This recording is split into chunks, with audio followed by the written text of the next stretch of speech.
대하면서 최상목 권한대행께서 먼저 네. 말씀하시죠. 일단 앉아서 인사드리겠습니다. 네, 반갑습니다. 그 추웠던 날씨는 조금 풀릴 예정이라고 합니다만 국민들께서 걱정스러운 마음과 우려는 여전하신 것 같아서 마음이 매우 무겁습니다. 오늘 국회와 정부가 머리를 맞대고 한자리에 모였습니다. 우리 실질적 성과를 내서 국민들께 희망을 드리는 그런 국정협의회가 되기를 기대합니다. 지금 전 세계는 미국 신정부의 그 가차없는 통상 전쟁으로 현실화되면서 자국의 피해를 최소화하고 또 실리를 확보하기 위해서 그 외교 통상 총력전을 펼치고 있습니다. 국내적으로는 글로벌 복합 위기의 후유증으로 내수 회복이 더딘 가운데 정치적, 대외적 불확실성이 겹쳐서 민생의 어려움이 가중되고 있습니다. 정부는 과감한 개혁과 투자로 변화에 대응해야 한다고 일관되게 말씀드려 왔습니다. 이에 통상 민생 3대 대책을 간곡히 제안드립니다. 첫째는 반도체 특별법의 제정입니다. 미국, 일본 등 주요 경제국들의 반도체 첨단 인력들은 근로시간 제약 없이 신기술 개발에 매진하고 있습니다. 설상가상으로 미국은 반도체에 관세 부과를 예고하고 있습니다. 더 이상 지체할 시간이 없습니다. 현재의 근로시간 제도로는 집중 근무가 어려워 연구 단절이 발생하고 수요기업 발주에도 즉시 대응이 어렵습니다. 반도체 특별법 제정이 꼭 필요한 이유입니다. 근로시간 특례 조항은 꼭 필요한 시기에 꼭 필요한 일을 집중해서 할 수 있도록 하자는 취지입니다. 근로자의 건강권 보호 등 안전장치를 전제로 합리적인 해결점을 찾을 수 있다고 생각합니다. 이것이 포함되지 않는다면 반도체 특별법이 아니라 반도체 보통법에 불과합니다. 국회도 이미 필요성에 공감하신 만큼 전향적인 논의를 다시 한번 부탁드립니다. 둘째는 글로벌 첨단 산업과 일자리 전쟁의 총력 대응입니다. 정부는 민간 협력을 통해 국가 AI 컴퓨팅 센터 구축 등 AI 필수 인프라를 확충하고 있습니다만 첨단 전략 산업 기금 조성 등 보다 전폭적인 지원이 필요합니다. 한편 당장의 위기 대응도 중요하지만 위기를 기회로 활용하기 위한 적극적인 고민도 필요합니다. 미국발 통상 전쟁은 결국 있는 일자리를 지키고 해외 일자리를 뺏어오는 일자리 전쟁입니다.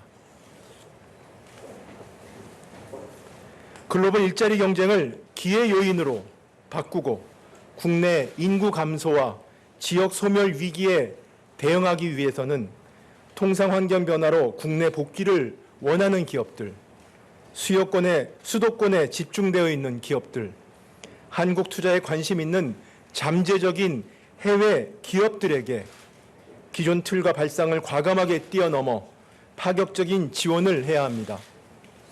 기존의 특구제도, 유통기업 및 기업 지방 이전 제도 등으로는 글로벌 일자리 경쟁에서 살아남기 어렵습니다. 국토이용 규제와 기업 유치 관련 법률을 전면적으로 개편해야 합니다. 세 번째로는 민생 경제 안정입니다. 국정 운영의 최우선은 민생입니다. 오늘 민생을 위한 추가 재정 투입에 대한 논의도 이루어지겠지만 정부는 서민 중산층의 삶과 직결된 민생 회복 지원 법안에 대한 국회의 전폭적인 지원을 부탁드립니다. 영세 소상공인 점포에서 사용한 신용카드 사용분에 대한 소득공제 확대, 금년 상반기 추가 소비분에 대한 소득공제 확대, 재건축 재개발 촉진법의 제정은 우리 국민들에게 손에 잡히는 혜택을 드리는 정책입니다. 영세 소상공인과 지역 상권 등에 조금이나마 숨통을 트여주고 건설 경기 회복에 도움이 될 것입니다. 국민 안전과 미래 대비 과제도 민생을 위해 반드시 논의가 필요합니다. 곧 새학기가 시작되는 만큼 학생들의 안전을 위해 여야가 공감하고 있는 하늘입법의 조속한 입법을 요청드립니다. 국민들의 노후 삶과 직결된 연금 개혁은 하루빨리 합의점을 찾아 국민들께 설명드릴 수 있기를 기대합니다. 대한민국 국민은 위기 극복의 강력한 DNA를 가지고 있습니다. 한강의 기적을 이룬 산업화, 금모으기 운동을 통한 IMF 위기 극복 등 대한민국은 위기를 기회로 만들어 도약해 왔습니다.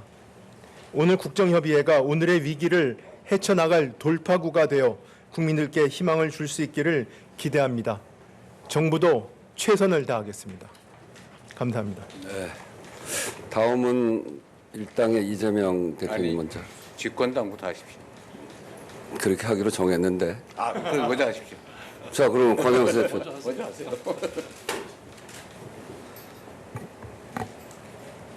우리가 양보를 받아야 될 건 이런 게 아닌데 어쨌든 다른 것도 예. 어쨌든 제가 받도록 하겠습니다. 예, 반갑습니다. 국민의힘 비상대책위원장 권영세입니다. 오늘 여야정이 한자리에 모였습니다. 늦었지만 다행스럽게 생각합니다. 현재 우리 국민들이 가장 많이 걱정하시는 분야는 다름 아닌 정치 분야입니다. 이 국민들이 먹고 사는 문제를 정치가 해결해 달라는 게 가장 큰 요구입니다. 저는 작년 말 비대위원장직을 수락하며 우리 국회에서 정치가 실종됐다, 정치를 복원해야 한다고 강조한 바가 있습니다. 또한 그 여야정 협의체를 신속히 가동해서 어려운 민생을 챙기고자 제안했습니다. 이후 한 달 반이 넘은 오늘 이 머리를 맞대는 자리가 이렇게 마련됐습니다. 늦은 만큼 우리가 속도를 내야 할 것으로 생각합니다. 오직 국민만을 바라보며 시급한 민생 현안을 신속히 논의해야 합니다. 우리 정치에서 가장 중요한 부분은 협치입니다. 쉽지 않겠지만 서로 최선을 다해 대화하고 협의할 필요가 있습니다. 이것이 소위 정치를 하는 사람들이 국민들에 대한 도리입니다. 아울러 국회가 삼권분립 원칙을 지키는 노력도 경주해야 합니다. 예산 편성 권한은 헌법상 엄연히 정부에 있는데도 국회가 일방적으로 감액만 하여 처리한 것은 분명히 잘못됐습니다. 이는 우리 정치의 대화와 타협이 사라졌기 때문입니다. 국회를 지켜보고 계신 우리 국민들께서 견제와 균형이 아니라 간섭이 아니냐고 우려하시는 것도 이 때문입니다. 다시는 이런 얘기가 나오지 않도록 해야 합니다. 더 이상 나쁜 선례를 남기는 일은 없어야 합니다. 국회가 먼저 당리당략을 뛰어넘는 국익과 국민을 위한 정치를 해야 합니다. 민생이 고통이 가중되고 있는 만큼 여야정이 합심해서 국민들의 오늘의 삶을 살피고 내일의 희망을 키워나갑시다. 오늘 국민을 위한 정치를 보여드리는 출발점이 되었으면 합니다. 단순히 무의미한 추상적 합의 도출을 위한 회의가 아니라 향후 실무에 대한 방향을 제시하는 실질적 회담이 되기를 기대합니다. 여당인 국민의힘도 열린 자세로 임하겠습니다. 그리고 저는 우리 이재명 대표께서 일국체제로 제일 실세인 줄 알았는데 이 정책과 관련해서 보니까 우리 진성준 정책위 의장님이 가장 실세이신 것 같더라고요. 예, 우리 진성준 의장님 특별히 잘 부탁드립니다. 자, 다음 이재명 대표. 네, 반갑습니다. 우리 최상목 대행님 너무 고생이 많으실 것 같습니다. 그리고 우리 비대위원장님도 자주 뵈면 좋겠는데 오늘 이렇게 만나 뵙게 돼서 너무 반갑습니다. 우리 의장님 이 자리 만드시느라고 정말 너무 고생하셨어요. 저희도 최대한 협력하도록 하겠습니다. 모두가 체감하는 것처럼 정말 계속되는 경기 침체 도중에 또 내란 사태까지 겹치면서 우리 국민들의 일상적 삶이 참으로 많이 무너진 것 같습니다. 정치라고 하는 게 우리 국민들의 더 나은 삶을 만들어드리고 또 이 국가가 더 나은 방향으로 발전할 수 있게 하는 것일 텐데 아마도 우리 국민들께서 권영세 위원장님 말씀하신 것처럼 경쟁이 아니라 정말 전쟁 같은 정치를 하면서 많은 실망을 드리고 있는 것에 대해서 저도 그 구성원의 한 사람으로서 많이 반성하고 있다 이 말씀을 좀 드립니다. 지금부터라도 가능한 해결 방안을 찾아내야 되겠죠. 우리 대행께서 말씀하셨던 이 세 가지 방향에 대해서 뭐 저희도 다 동의합니다. 일단 경제가 너무 어렵기 때문에 어떻게든지 우리 국민들께서 더 이상 고통받지 않도록 최소한의 삶의 조건을 만들어 드려야 하고, 그게 아마도 여러 가지 방법이 있겠지만 추경이 지금 우리가 할 수 있는 중요한 하나의 수단이라는 생각이 들어서 작은 차이들을 넘어서 가능한 합의들을 이끌어냈으면 좋겠다는 말씀을 먼저 드립니다. 또 한 가지 저희도 말씀드리고 싶었던 것이 국제 통상 환경이 매우 악화되고 있기 때문에 정부 혼자 감당하기가 매우 어려우실 것 같아요. 그래서 우리 정치권에서도 우리 여당 또 야당 모두 힘을 합쳐서 공동 대응이 필요할 것 같고, 그러기 위해서는 제가 몇 차례 말씀드렸던 것처럼 통상위원회 같은 걸 하나 만들어서 공동 대응책을 논의했으면 좋겠다 이 말씀을 드립니다. 또 한 가지는 역시 대행께서 말씀하신 부분인데 관련 입법들을 신속하게 처리하는 것입니다. 저희도 이런 기회에 대체로 합의되고 있는 연금 문제라든지 또 반도체 지원법 같은 것들을 좀 신속하게 처리했으면 좋겠다는 생각이고요. 그런데 제가 하나 좀 이거와 관련해서 말씀드리고 싶은 것은 안 하는 것보다는 언제나 하는 게 낫다. 작은 진전이라도 이룰 수 있다면 진전을 해내야지 합의하기 어려운 조건을 붙여서 이거 안 되면 끝까지 안 하겠다. 이렇게 하는 것은 별로 그렇게 우리 국민들께서 흔쾌히 동의하실 상황은 아닌 것 같습니다. 우리 최상목 대행께서 반도체 특별법 관련해서 근로시간 특례 문제가 해결이 안 되면 안 하는 게 낫지 않냐, 이거 없으면 의미가 없다 이런 취지의 말씀을 하시는데 그건 좀 저희가 동의하기가 어렵습니다. 제가 전에 토론회를 주재하면서 쌍방의 얘기를 들어봤고 그 후에 관련 노동단체 그리고 반도체 관련 업체들 얘기도 들어봤는데 그 토론회 자리에서 합의된 것들은 총 노동 시간을 늘리지 않는다. 시간을 변형함에 따른 수당은 예외 없이 다 지급한다. 이 점에 대해서 동의하느냐 약간의 논란이 있었지만 그 점을 서로 동의한다고 확인을 했습니다. 사실 이렇게 되면 이제 다른 조건들이 좀 있긴 하겠지만 기존의 예외 제도가 상당히 많아서 굳이 이렇게까지 해야 되냐 하는 생각이 저도 들었는데 결국 제가 알기로는 관련 업체 또 산업계에서 이건 굳이 필요하지 않을 것 같으니까 노동부의 승인 조건을 좀 완화해 주면 충분하겠다 이런 제안을 했다고 해요. 그럼 정부의 일부에서도 그 얘기를 비공식적으로 전달했다는 얘기를 제가 전에 들었는데 노동계의 반발로 서로 오해 때문에 계속 이게 문제가 된다면 할 수 있는 지원 정책은 그것 때문에 안 할 이유는 없죠. 꼭 패키지는 아니지 않습니까? 그래서 반도체 업계에 필요한 지원들은 하고 또 필요한 것들은 또 추가로 해나가면 되지 않을까. 이런 유연한 태도가 우리는 필요하다고 생각해요. 전체가 일괄타결 되지 않으면 아무것도 하지 않겠다. 이것은 결국은 안 하겠다 이런 태도로 읽혀질 수도 있겠다. 그런 걱정이 좀 들기도 합니다. 우리 권영세 위원장님 말씀하신 것처럼 합의할 수 있는 것들은 해내고 또 안 되는 것들은 또 계속 서로 양보하고 협의해가면서 가능한 합의를 끌어내는 게 우리 정치가 할 일이 아닐까 그런 생각이 좀 듭니다. 오늘 좋은 기회인데 저는 국민을 기준으로 필요한 일들을 합리적으로 해낸다면 얼마든지 할 수 있는 것들이 많겠다 이런 생각이 듭니다.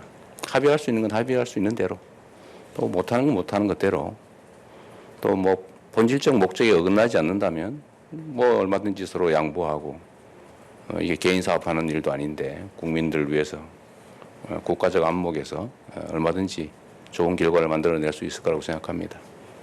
제가 오늘 이렇게 뵙게 돼서 반갑고 또 귀한 시간인데 우리 아무것도 한 거 없이 또 시간만 낭비했다 이런 소리 안 듣게 가시적 결과를 좀 만들어내면 좋겠습니다. 고맙습니다. 네, 감사합니다. 오늘 드디어 국정협의회 첫 회의를 시작합니다. 그동안 여러 차례 실무회의가 있었습니다만 출범이 늦어지면서 걱정이 많았습니다. 그래도 이제라도 이렇게 시작하게 돼서 참으로 다행입니다. 회의를 주재하는 사람으로서 발언 순서를 가장 늦게 하는 것은 국회의장이 잘 중재도 하고 잘 조정해 가면서 이 회의를 성과 있게 이끌겠다는 그런 자세로 이렇게 합니다.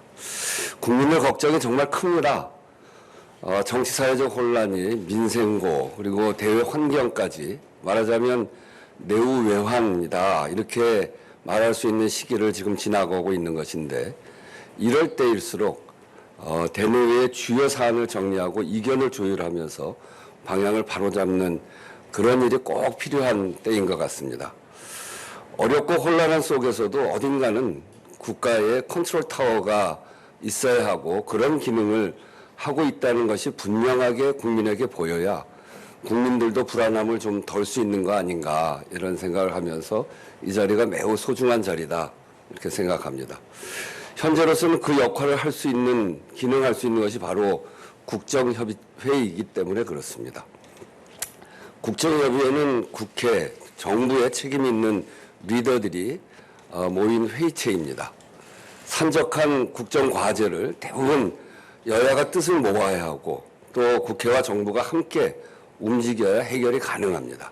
그래서 큰 틀에서 가닥을 잘 잡고 방향을 정리해 나가야 진척시킬 수 있고 우리 국민들을 안심시킬 수 있습니다. 최고위급 테이블인 만큼 여기서 논의와 결정의 책임성과 신뢰성이 부여된다는 점도 매우 중요합니다. 세 분 이야기하시면서 벌써 이렇게 부닥치는 또 불꽃도 튀고 그러는데 이런 불꽃을 통해서 정말 서로 깊은 대화를 나누고 한 발 한 발 진전시켜야 할 것 같습니다. 국민적으로도 대내외적으로도 정책적 안정성, 지속 가능성 이것을 유지시켜 나가야 합니다.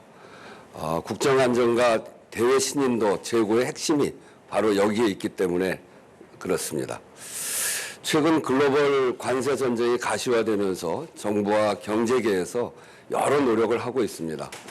통상 외교가 중요한 때인데 국정협의회를 가동하는 것으로 정부와 민간의 대외 활동도 힘이 실리게 될 것이다 이렇게 생각합니다.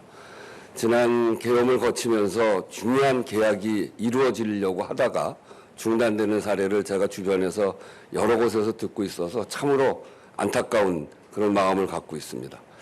지금부터 가장 중요한 것은 반드시 결실을 내겠다 하는 다짐과 책임감이라고 생각합니다.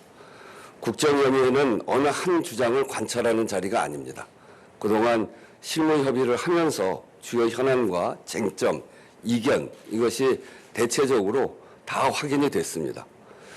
주장을 어떻게 관철할 것인가 여기에 집중할 것이 아니라 무엇을 양보하고 절충해서 합의할 것인가 이걸 중심으로 이 회의에 임해 주시기를 간곡하게 당부드립니다.